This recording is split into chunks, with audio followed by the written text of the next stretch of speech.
It's difficult to stand there and look down at this poor child and the body of this child in the water and try and understand how somebody could just basically throw a child away like that. At this point, this poor little baby has no identity. And it seems pretty clear that nobody has reported this child missing. So, I mean, what we're facing, our biggest challenge now is, who is she?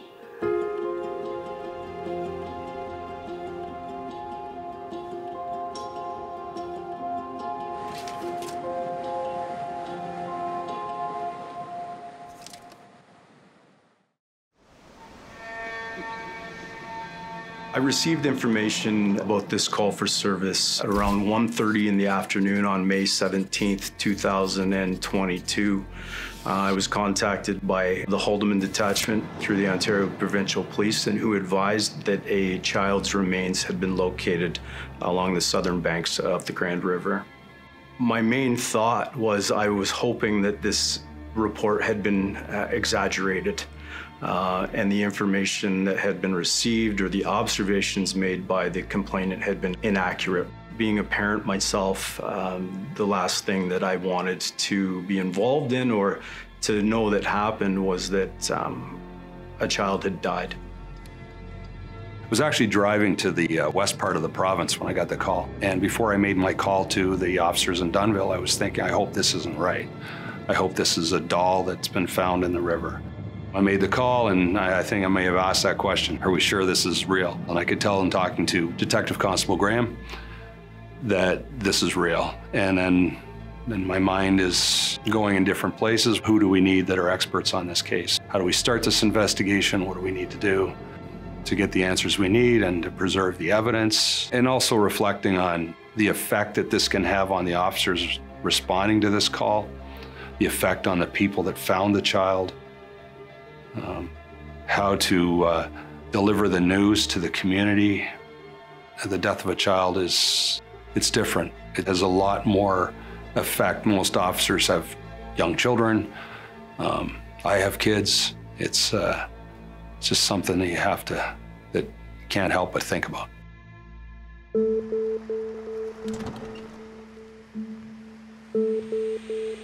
The body was found on the southern bank of the Grand River in a marshy area locally known as Grand Island, downstream from the dam directly south of the Dunnville Boat Club in Dunnville, Ontario. There's a highway bridge that's regularly used by commuter traffic and industrial traffic eastward towards Niagara region as well as the border with the United States. The water was a lot like it is today. And with the body being found across from us here. Right. The body of the child was located by fishermen. The fishermen had been trolling the banks of the river for a couple of hours. One of the finders turned to get some more bait from their tackle box when they observed something in the water that they determined to be a body. After the child was found and we became engaged and the investigation started, we appealed to the media. We've also consulted missing persons databases on a global level. We appealed to people who had maybe rented apartments to somebody with a small child that they may have suddenly got up in the middle of the night and left. A tip line was established. We met with the Children's Aid Society in that area. Consulting with local schools. Were there other older siblings that may have left school suddenly? And nothing. We never got anything. Part of the investigation was to think about where the child had entered the water. We consulted a hydrologist through the Grand River Conservation Area, and in understanding the dam structures and flow patterns of the water, we determined that the child position of discovery was likely not a great distance from where they entered the water. How long the child was in the water, we're not sure.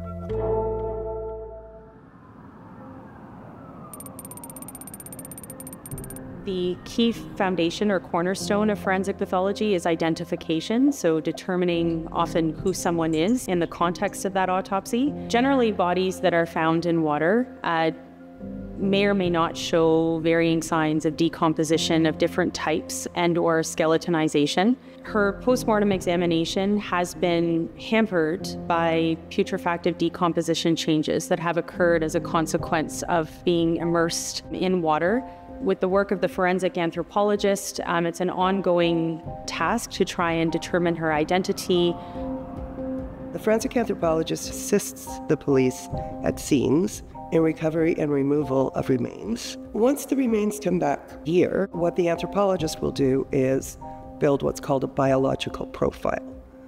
And that essentially is how old was the person when they died, what sex was the person when they died, and that's biological sex, what ancestry were they. We are also going to look at any skeletal trauma and interpret that. With this particular case, the first thing we did was to determine age. Essentially, we're looking at development and growth of the teeth and the bones. We can compare that to known age children, and that's going to give us a range of an age. We know that the child is between the ages of 10.5 months and 3 years old. And the observations is that there were no dental records available or to know where to match them through. So it's very likely that the child had never been to a dentist. This is a little child who was born in likely the COVID time, may never have seen a doctor. A postmortem examination aims to determine a cause of death and the means or mechanism by which death occurred, but the autopsy cannot stand alone without further information from law enforcement, families, background, medical notes, etc. So there's a lot of work that has been done. There's a lot of work that's still to be done. Ancestry in this case was not something that we could really approach. In general, we tend to rely on measurements and a statistical program in order to determine ancestry, but the program doesn't work for children. We do have some other studies underway, investigative genetic genealogy, in which we are hoping will help answer that question.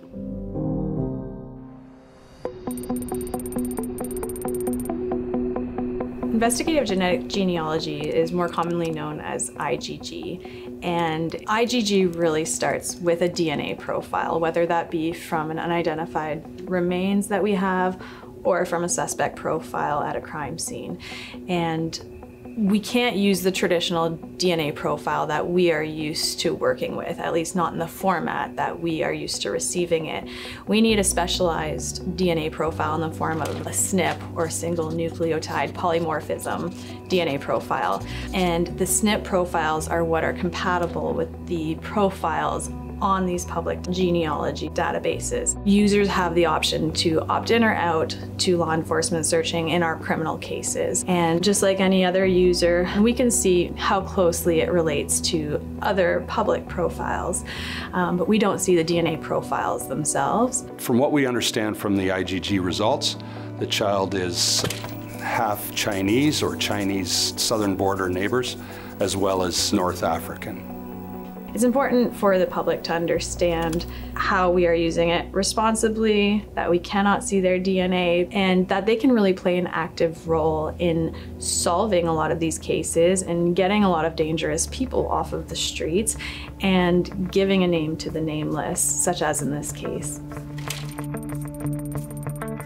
I went down to the Ontario Forensic Pathology Service, gathered information from the pathologist and the anthropologist, took some photographs, which sort of helps because at that point, although she was deceased, she did have soft tissue still on her. And sometimes there's some clues there as to hair or even some facial features that still may be recognizable. And then we decided that we were going to do the reconstruction on her. So the next step for us was I didn't want to work on her skull itself, which is a normal practice, but because children's skulls are pretty pliable and soft, part of the examination is she was put into a CT scan, and then her skull was 3D printed in sort of almost like a dental stone material. It's very bone-like.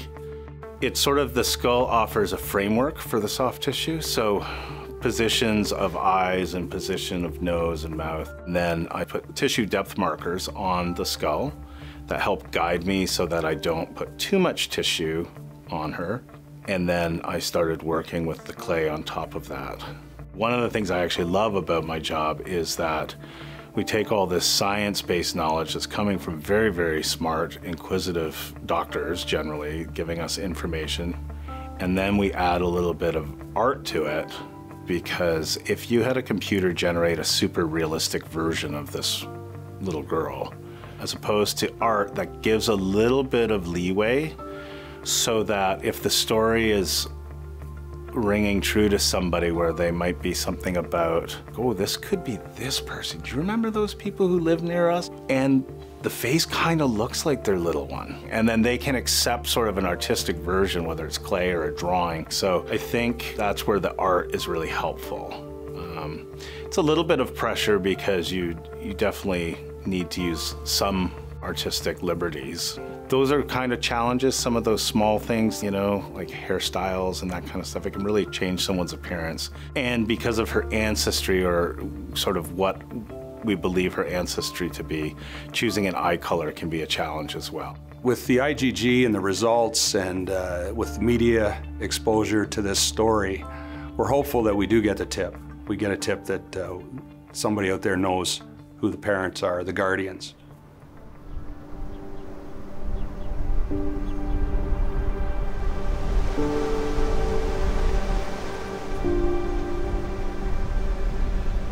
I think everybody was the same, shock, disbelief.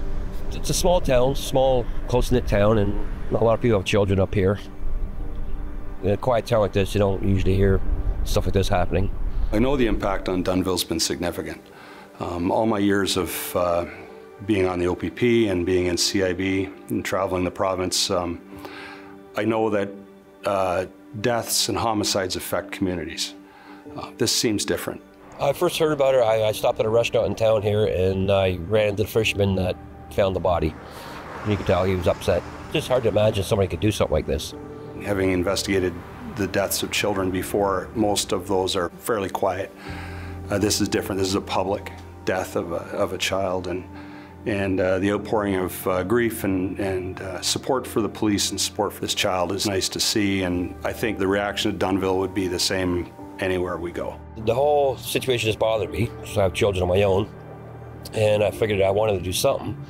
So I just put on Facebook that I'd like to bring her body back here when we can, if we can, and give her a proper funeral and burial here. The outpouring of support has been overwhelming. The community held a vigil near where the child's body was located a short time after she was discovered. Several hundred people there holding candles, singing songs, offering prayers, and leaving mementos, as well as remaining hopeful that she could be identified and be given a proper resting place. If she goes unclaimed and buried in an unmarked grave somewhere in Toronto, then she just should be forgotten. And I know this town. This town will step up and they'll make sure she's not forgotten about.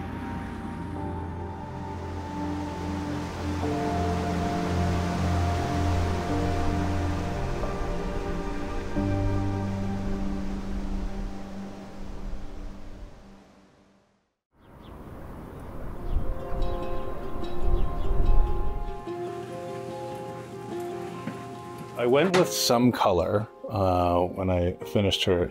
The color isn't necessarily an accurate depiction of exactly what her coloring would have been, but I wanted to suggest that her skin would have been darker than the color of the clay, and her hair would be darker as well. Kind of a dark brown. Yeah, and I was going to mention the hair as well.